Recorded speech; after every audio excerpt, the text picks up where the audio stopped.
My name's Rod, I'm from Print Connect Australia. We do printing and signage. We're located at Brendale and we have about 8 staff.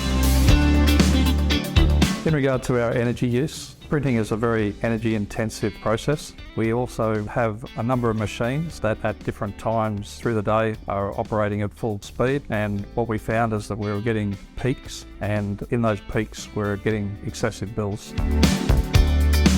When we were looking at our bills, we used to get what they call bill shock. Some days we would be in trauma because of the size of the bill. We have a monthly bill. 12 months ago, our monthly bill had reached a peak of around $2,700 a month.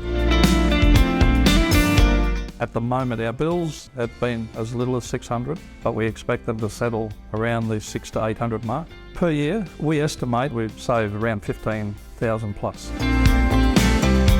The install got done for 94 panels in one day.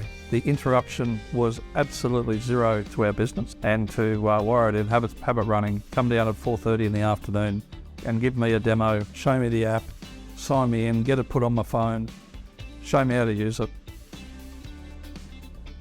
What more can you say?